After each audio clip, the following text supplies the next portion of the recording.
स्वागत है आप सभी का। आपके साथ मैं हूं स्वप्निल। बीकानेर के लुणकरणसर से बड़ी खबर है। 300 से ज्यादा लोग फूड पॉइजनिंग का शिकार हुए हैं। इन सभी को अस्पताल में भर्ती करवाया गया है, जहां पर इनका इलाज जारी है।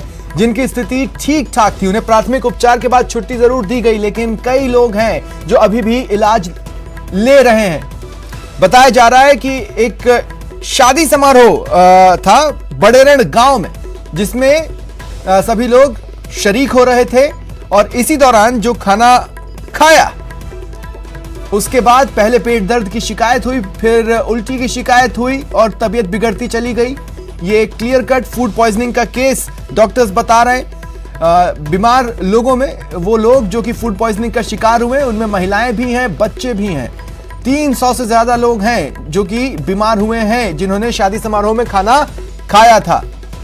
जैसे ही फूड पॉइजनिंग की सूचना मिली, इतनी बड़ी संख्या में लोगों के फूड पॉइजनिंग के शिकार होने की सूचना मिली, उच्च अधिकारी मौके पर पहुंचे, खाने के सैंपल्स ले लिए गए। बाकी सभी लोगों को अस्पताल में भर्ती करवा दिया गया है। फिलहाल अस्पताल के बाहर भीड़ लगी हुई है।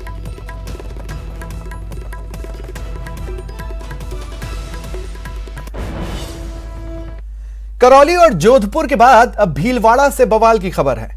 शहर में भारी पुलिस जाब्ता तैनात किया गया है, साथ ही 24 घंटे की नेटबंदी भी की गई है। प्रदेश के आला पुलिस अधिकारी माहौल पर नजर बनाए हुए हैं।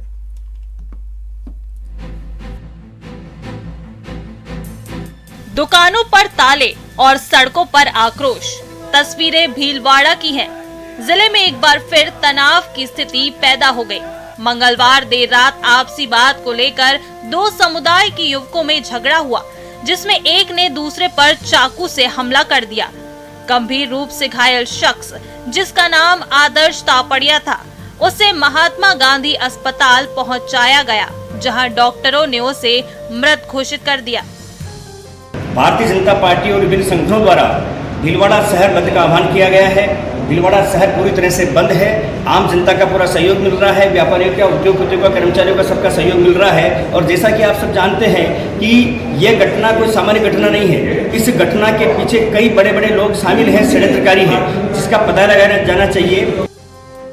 बुधवार सुबह तक पुलिस ने 3 नाबालिग को डिटेन किया और हत्या का मुकदमा दर्ज किया। घटना के विरोध में शहर के बाजार बंद रहे।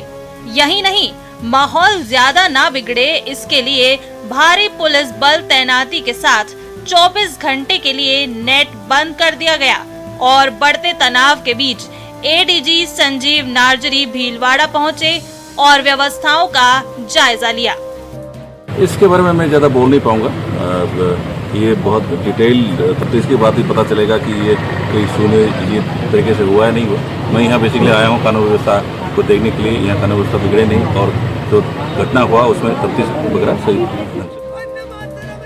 आदर्श की मौत के बाद जहां प्रशासन और विभिन्न संगठनों के पदाधिकारियों और परिजनों में वार्ता का दौर जारी है, वहीं इसी बीच अब पुलिस पर भी सवाल खड़े होने लगे हैं। आदर्श के परिजनों ने पुलिस पर हत्या में शामिल बालिगों की गिरफ्तारी नहीं करने के आरोप लगाए हैं। हम सही कार्रवाई करने का प्रयास करेंगे और थोड़ा सा समय मिलने के बाद हम परिवार वालों को भी मतलब संतुष्ट करने का कोशिश करेंगे। अभी तो हम मैं मिल भी नहीं पाया, लेकिन ऐसा इनको भी मतलब सही कार्रवाई करके इनको बताएंगे ये सही कार्रवाई है। एक और जहां पुलिस तफ्तीश के बाद हत्या से जुड़े आरोपियों के खिलाफ कड़ी कार्रवाई का जुमला उछाल रही है, वहीं परिजन और समाज आरोपियों की गिरफ्तारी की मांग पर अड़े हैं। जाहिर है गतिरोध बरकरार है। ये 5वीं घटना है और ये सबसे भीषण घटना है कि एक निर्दोष बच्चे को चाकू से गोद दिया और उसकी मौके पर मौत हो गई। अब आमतौर पर मुख्यमंत्री जी राष्ट्रीय स्वयंसेवक संघ या हिंदू संगठन या बीजेपी पर आरोप लगाते हैं। इसमें तो कोई बीजेपी और राष्ट्रीय स्वयंसेवक संघ है नहीं, और चूंकि वो आरोप लगाते हैं, हम मना करते हैं, तो अच्छा ये होगा ये 5 प्रकरण जो राजस्थान में हुए इनकी जांच सीबीआई से कराई जाए। इस पूरे मामले में हत्या को लेकर 3 लोगों की गिरफ्तारी की बात भी सामने आई है, लेकिन अधिकृत पुष्टि नहीं हो पाई है। कई लोगों का साफ तौर पर आरोप है, सीधे तौर पर कहना है कि ये एक षड्यंत्र है जिसमें नाबालिगों को आगे कर हत्या की गई है। और इस पूरे प्रकरण में यदि कोई ठोस कार्रवाई नहीं होती, परिवार को मुआवजा नहीं दिया जाता या फिर सरकारी नौकरी नहीं दी जाती, तो आने वाले समय में बड़ा आंदोलन किया जाएगा, जिसकी जवाबदारी प्रशासन की होगी। सुभाष बेरा की, न्यूज़ 18 भीलवाड़ा। खबर चूरू जिले से है। रतनगढ़ जयपुर हाईवे पर चारे से भरा ट्रैक्टर पलटने से लंबा जाम लग गया। करीब 4 घंटे से मुसाफिर जाम के झाम में परेशान है। पुलिस क्रेन और जेसीबी की मदद से रास्ता क्लियर करने की कोशिश में लगी हुई है। जयपुर रतनगढ़ हाईवे पे एक चारे का ट्रैक्टर पलट जाने के चलते पिछले 3 घंटे से ज्यादा का समय हो गया। पूरा हाईवे जाम है। दोनों तरफ कई किलोमीटर लंबी बसों की और वाहनों की कतारें लग चुकी है। लोग परेशान हैं। लोग पैदल ही जो है वो उतर कर और यहाँ से जाने लग गए हैं। और जो लोग मजबूर हैं, जो सरकारी बसों में यात्रा कर रहे हैं, वो बसों में इंतजार कर रहे हैं। गर्मी का मौसम है, पानी की भी कोई व्यवस्था नहीं है। हालांकि रतनगढ़ थाना पुलिस मौके पर पहुंची जरूर है, लेकिन वो भी अभी तक चारे के इस ट्रक को हटा नहीं पाई है। छोटे छोटे बच्चे और यात्री जो हैं वो बसों में बैठे हुए हैं और पूरी तरह से परेशान है। अगर जाम दिखाने की मैं कोशिश करूं तो लंबा जाम दोनों तरफ लगा हुआ है, लेकिन अभी तक कोई इसका वैकल्पिक हल नहीं निकल पाया है, क्योंकि रतनगढ़ का जो ये इलाका है, जो एरिया है, इसके पास में कोई वैकल्पिक रास्ता भी नहीं है। ऐसे में वाहन जो है वो जा भी नहीं पा रहे हैं। जो वाहन यहाँ पे फंस गए हैं उनकी स्थिति ये है कि वो घूम कर जा भी नहीं सकते, क्योंकि दोनों तरफ लंबा जाम लग गया है। कुछ लोग हमारे साथ है, कुछ बच्चे हैं जो परेशान हो रहे हैं। काफी दिन से बात करते हैं। गुड़िया, कब से परेशान हो रहे हो? कहाँ जा रहे हो? 3 घंटे से परेशान हो रहे हैं। हाँ, कहाँ जा रहे थे? गांव जा रहे हैं, छुट्टियां हो गई इसलिए। अच्छा, आज से समर वेकेशन से बच्चे गांव निकले। तुम कब से बैठे हो? कहाँ जा रहे हो और कितनी देर से परेशान हो? हम पहले ही है ना, हम वहाँ पे स्टैंड पे बैठे थे, तब इतनी बस लेट हो गई, तो अब फिर वहाँ में यहाँ पे आके रुके, तो उस बात को हो गए हमें 3 घंटे हो गए उस बात को। कब से यहीं पे रुके हुए हैं और अभी तक है ना वो जाम खुलने का कोई कुछ नहीं है। अच्छा, क्या बता रहे हैं? पूछा किसी से? हाँ, पूछा तो है। वो बोल रहे हैं जेसीबी आएगी, ये होएगा वो होएगा, पर अब वो ना 2-3 आदमी गए थे इधर से हटाने के लिए। अब लगता नहीं है वो ना 2-3 घंटों में हो पाएगा क्या वो। गर्मी कितनी है? गर्मी बहुत ज्यादा गर्मी लग रही है, पसीने आ रहे एकदम। पानी की कोई व्यवस्था है आप लोगों को? पानी की कोई व्यवस्था नहीं है अभी तक। परेशान हो रहे हैं? परेशान हो गए पूरे, गर्मी की वजह से और पानी की वजह से। तो देखिए, गर्मी, ऊपर से पानी की व्यवस्था नहीं है और दूसरा इंतजार लंबा होता जा रहा है, क्योंकि अभी भी काफ़ी समय लगेगा इस जाम को खुलने में। हालांकि पुलिस मौके पर पहुंच चुकी है, क्रेन भी आ चुकी है, लेकिन जब तक जेसीबी नहीं आएगी और चारा जो है यहाँ से हटाया नहीं जाएगा, तब तक लोग यहाँ पर इसी तरह से परेशान होते रहेंगे। और ये स्थिति तब है जब ओवरलोडिंग के जो वाहन है, जो सड़कों पर चलते हैं, खुलेआम चलते हैं, इसमें पुलिस प्रशासन की भी मिलीभगत है, आरटीओ की भी मिलीभगत है, लेकिन उसके बावजूद जो है वो कोई इस पर ध्यान नहीं देता। और यही वजह है, हालांकि बड़ा हादसा हुआ नहीं, जो ड्राइवर था ट्रैक्टर में वो भी सकुशल है, उसको भी ज़्यादा चोट नहीं लगी है, लेकिन इस ओवरलोडिंग ट्रैक्टर की वजह से कई घंटों से यात्री परेशान हो रहे हैं, लोग परेशान हो रहे हैं। जेसीबी अब यहाँ पर आ गई है। अब ये एक लास्ट उम्मीद है, अंतिम उम्मीद है, जेसीबी आ गई है यहाँ पर और शायद अब जाम खुल जाएगा, लेकिन जाम खुलने में काफ़ी समय लग गया है। ये स्थिति दर्शाता है कि हाईवेज की जो पेट्रोलिंग की बात की जाती है, जो टोल लोग चुकाते हैं, जो टोल लोग देते हैं, उनकी क्या स्थिति है। इतना टोल देने के बावजूद, इतनी स्थिति पूरी करने के बावजूद लोग इतने घंटों जब परेशान होते हैं, तो ये कहीं ना कहीं शर्मनाक स्थिति है राजस्थान की या हाईवे नेशनल अथॉरिटी की और तमाम तरह की एजेंसियों की जो इस दिशा पर काम करती है। कैमरा पर्सन यासीन के साथ सचिन कुमार, न्यूज़ 18 जयपुर। बाड़ी में इंजीनियर से मारपीट मामले में कांग्रेस विधायक गिरिराज मलिंगा ने सरेंडर कर दिया है। कांग्रेस के चिंतन से पहले मलिंगा के सरेंडर से पार्टी की चिंता कम जरूर हुई है।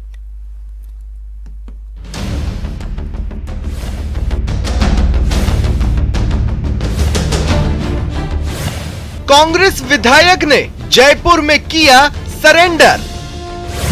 सीएम का आदेश, गिरिराज मलिंगा का समर्पण। मुख्यमंत्री जी ने आप सरेंडर हो जाओ, मुख्यमंत्री जी ने कही सरेंडर हो गया। चिंतन से पहले कांग्रेस की टेंशन कम।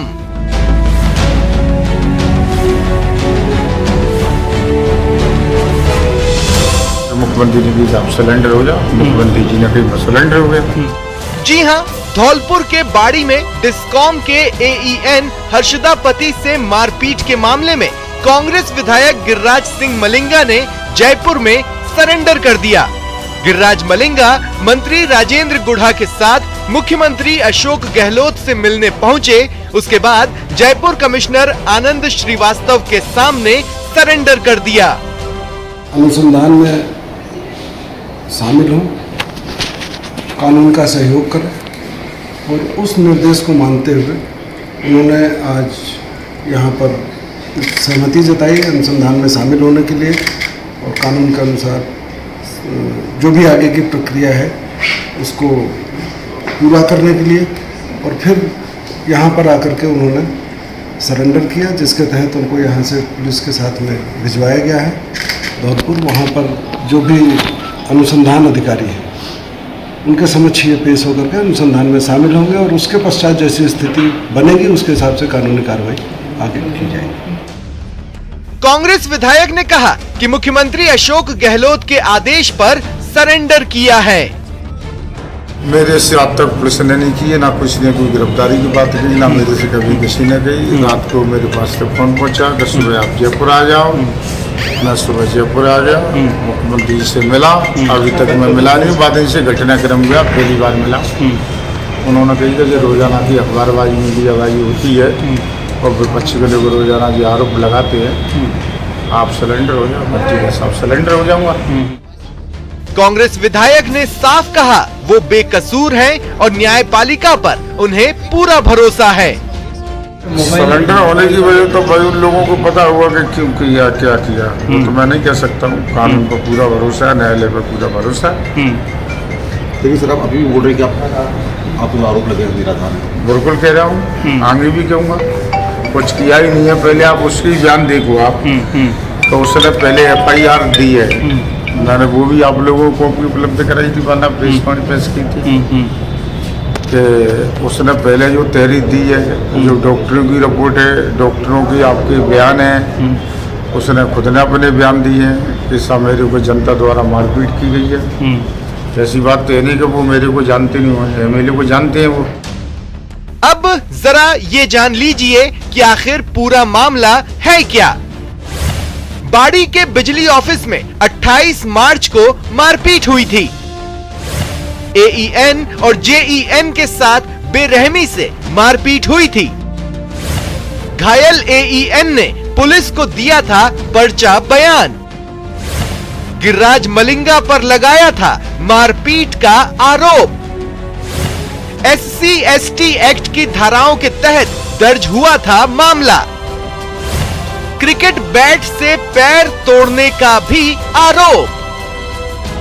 दरअसल कांग्रेस के चिंतन शिविर से ठीक पहले विधायक मलिंगा का सरेंडर करना कुछ और ही इशारा करता है। राजनीतिक गलियारों में चर्चा है कि कांग्रेस ने फजीहत होती देख मलिंगा पर सरेंडर का दबाव बनाया। यही नहीं, कांग्रेस किसी भी तरह का विवाद नहीं चाहती थी जिससे जनता को खराब मैसेज जाए, क्योंकि पिछले करीब 1.5 महीने से मलिंगा का मामला सुर्खियों में था। और अब इतना तो तय है कि चिंतन से पहले कांग्रेस की चिंता थोड़ी कम जरूर हुई है।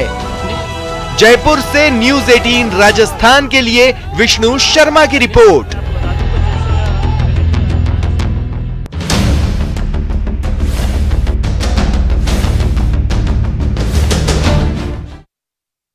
बात करते हैं नागौर सांसद हनुमान बेनीवाल की, जिन्होंने मंत्री महेश जोशी के बेटे पर रेप केस को लेकर बीजेपी पर निशाना साधा। कहा, इस मामले पर बीजेपी नेता शांत हैं। राजस्थान में सत्ता के सुख के लिए बीजेपी ने अपने विपक्ष धर्म को भुला दिया।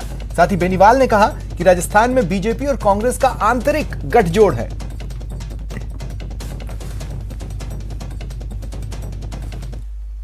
मिलना वो होता है जिस तरह महेश जोशी के मामले में कांग्रेस और भारतीय जनता पार्टी मिल गई और इन घोटाले में प्रताप सिंह को बचाने के लिए कांग्रेस और भाजपा मिल गई।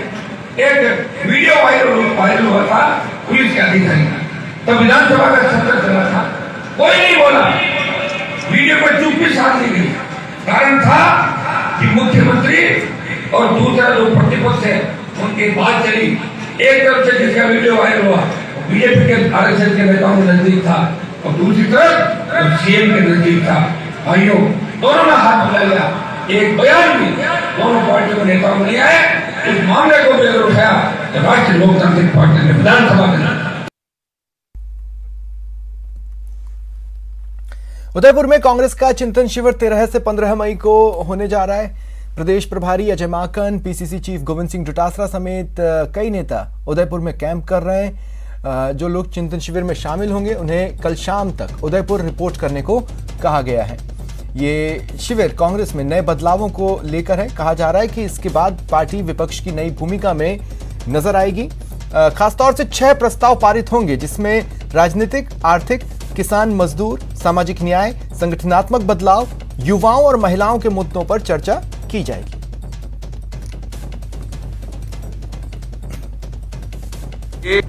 उसमें 3 दिन तक उदयपुर में देश भर के कांग्रेस के लगभग 400 से ज़्यादा नेता एकत्रित हो रहे हैं और मुझे लगता है कि एआईसीसी ने और सोनिया गांधी जी ने बहुत सोच समझकर इस नव संकल्प चिंतन शिविर को बुलाया है। एक बहुत महत्वपूर्ण समय पर बुलाया है क्योंकि 2-3 राज्यों के चुनाव इस साल हैं, अगले साल कुछ राज्यों के चुनाव हैं और लोकसभा के चुनाव भी अब 2 साल के बाद होने वाले हैं। ये बात सच है कि देश में एनडीए और भाजपा को राष्ट्रीय स्तर पर, एक नेशनल लेवल पर अगर कोई चुनौती देकर हरा सकता है तो वो पार्टी सिर्फ कांग्रेस पार्टी है। कि कांग्रेस पार्टी राजस्थान में चिंतन शिविर के जरिए, राजस्थान आन बान शान और स्वाभिमान की धरती है, ये भक्ति और शक्ति की धरती है। यहाँ से कांग्रेस एक नया संदेश देगी कि भारत के स्वाभिमान के लिए, भारत के गौरव के लिए, भारत के संविधान के लिए, भारत का जो एक भाईचारे और प्रेम का सिद्धांत है, भारत का संविधान जो हमको सिखाता है कि जाति और धर्म से ऊपर उठकर तिरंगे को अपना धर्म मानकर पूरा देश दंगे फसाद को छोड़कर देश को बचाने के लिए वास्तविक मुद्दों पर संघर्ष करेगा कांग्रेस पार्टी। रुकते हैं ब्रेक के लिए।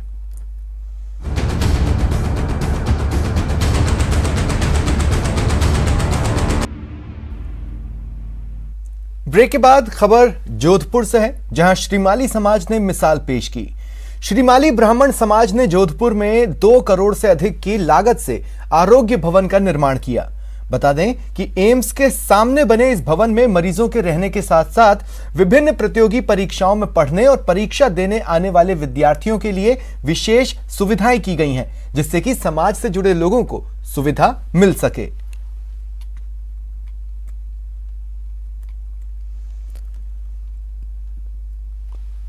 एसी सब लगे हुए हैं, पंखे सब लगे हुए हैं और बेसमेंट में बैठने की सब व्यवस्था है। अभी उसके लिए जो भी बीमार लोग आएंगे एम्स में, उनके रुकने के लिए, ठहरने के लिए सब जगह है। जिन बामासाओं ने हमारे को सहयोग प्रदान किया है उन लोगों का हम सम्मान समारोह रखेंगे और 13 तारीख को ये समर्पित समाज को हम समर्पित करेंगे भवन। खबर बच्चों की तस्करी रोकने के लिए रेलवे के प्रयास की। भारत में ह्यूमन ट्रैफिकिंग यानी मानव तस्करी के मामले सामने आते रहते हैं और आंकड़े बताते हैं कि ह्यूमन ट्रैफिकिंग सबसे ज्यादा रेल के जरिए की जाती है। बच्चों की तस्करी में सबसे ज्यादा इस्तेमाल रेल का किया जाता है। हर साल आरपीएफ बच्चों की तस्करी को रोकने के लिए खास ऑपरेशंस संचालित करती है। इस बार आरपीएफ को साथ मिला है एसोसिएशन फॉर वॉलंटरी एक्शन का। ऑपरेशन कुछ इस तरह से होगा कि जब भी एवीए के पास बच्चों की तस्करी की सूचना आएगी, एवीए उसे आरपीएफ के साथ शेयर करेगी और उसके बाद आरपीएफ में पूरे रेल नेटवर्क में इस सूचना को साझा करेगा। इससे बच्चे की तस्करी देश के जिस रूट पर की जा रही होगी वहीं आरपीएफ एक्शन में आ जाएगी। कि मानव तस्करी का भी काम हो, तो इस मुहिम को चलाने का जो ध्येय है कि आरपीएफ जो हमारी प्रोटेक्शन फोर्स है रेलवे की, वो इस ऑर्गेनाइजेशन के साथ वर्क करेगी और ऐसे जो भी केसेस हैं उन पे अंकुश लगाने की संभावना पर विचार किया जाएगा। राजस्थान में अध्यापक सीधी भर्ती परीक्षा का परिणाम जारी होने के बाद भी नियुक्ति में लग रहे समय को लेकर लगातार अभ्यर्थी सवाल उठा रहे हैं। सवाल कि आखिर परिणाम जारी होने के बाद और नियुक्ति आदेश जारी होने के बाद भी ज्वाइनिंग में देरी क्यों? अब इसे लेकर शिक्षा मंत्री बीडी कल्ला का बयान सामने आया है। शिक्षा विभाग की माने तो परिणाम जारी होने के बाद लगातार दस्तावेजों की जांच में सामने आ रही कमियों के बाद शिक्षा विभाग ने जांच का दायरा बढ़ा दिया है, जिसके चलते नियुक्ति देने में देरी हो रही है। शिक्षा मंत्री बीडी कल्ला की माने तो विभाग पूरे पारदर्शी तरीके से भर्ती को पूरा करने का काम कर रहा है। रीट की परीक्षा में उत्तीर्ण लगभग 15,500 लोगों को रोजगार दिया जाएगा और उन्हें निश्चित रूप से आने वाले समय में नियुक्तियां जल्दी से जल्दी मिल जाएंगी। मुझे दें इजाजत, नमस्कार।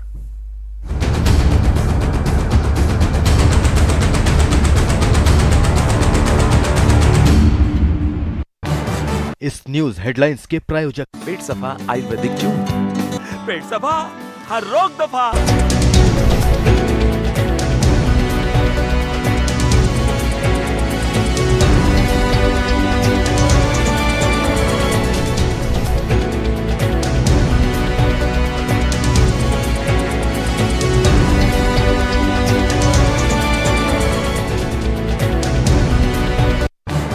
इस न्यूज हेडलाइंस के प्रायोजक पेट सफा आयुर्वेदिक क्यों? पेट सफा हर रोग दफा। वहीं इस धारा में जेल में बंद आरोपी भी जमानत के लिए अपील कर सकते हैं। इधर कोर्ट के इस फैसले पर केंद्रीय कानून मंत्री ने कड़ी प्रतिक्रिया दी है। We respect the court, we respect the independence of the court, but there are things which is called Lakshman Rekha. All the organs of the state must respect each other. वहीं कांग्रेस ने सुप्रीम कोर्ट के इस फैसले का स्वागत किया है। सुनिए पूर्व केंद्रीय कानून मंत्री अश्विनी कुमार ने क्या कहा है। जब तक इस कानून के बारे में कोई अंतिम फैसला नहीं होता, तब तक लोगों के मानव अधिकारों का हनन इस कानून के तहत ना हो, ऐसा ही सुप्रीम कोर्ट ने सुनिश्चित किया है। सवाल है कि आखिर देशद्रोह से जुड़ा यह कानून जब अंग्रेजों के जमाने से चला रहा था, तो फिर कांग्रेस ने इसे अपने कार्यकाल में क्यों नहीं खत्म किया। इसके अलावा यह भी कि जब मौजूदा केंद्र सरकार 1200 से ज्यादा पुराने कानूनों को खत्म कर चुकी है, तो इसे खत्म करने से परहेज क्यों। बता दें कि ये कानून ब्रिटिश काल यानी 1870 में लाया गया था, जिसके मुताबिक अगर कोई व्यक्ति सरकार विरोधी सामग्री लिखता या बोलता है, ऐसी सामग्री का समर्थन करता है, राष्ट्रीय चिन्हों का अपमान करने के साथ संविधान को नीचा दिखाने की कोशिश करता है, तो उसके खिलाफ आईपीसी की धारा 124A में राजद्रोह का मामला दर्ज हो सकता है। इसके अलावा अगर कोई शख्स देश विरोधी संगठन से अनजाने में भी संबंध रखता है या किसी भी प्रकार से सहयोग करता है, तो वो भी राजद्रोह के दायरे में आता है। सुप्रीम कोर्ट राजद्रोह मामले की अगली सुनवाई जुलाई के तीसरे हफ्ते में फिर से करेगी, यानी कि फिलहाल केंद्र के पास कम से कम जुलाई के तीसरे हफ्ते तक इस पर विचार करने का वक्त है।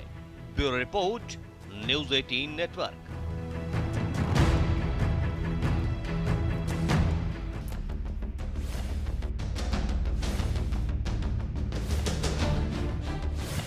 कांग्रेस विधायक ने जयपुर में किया सरेंडर। सीएम का आदेश, गिरिराज मलिंगा का समर्पण। मुख्यमंत्री जी ने कहा आप सरेंडर हो जाओ, मुख्यमंत्री जी ने कहा सरेंडर हो गया। चिंतन से पहले कांग्रेस की टेंशन कम।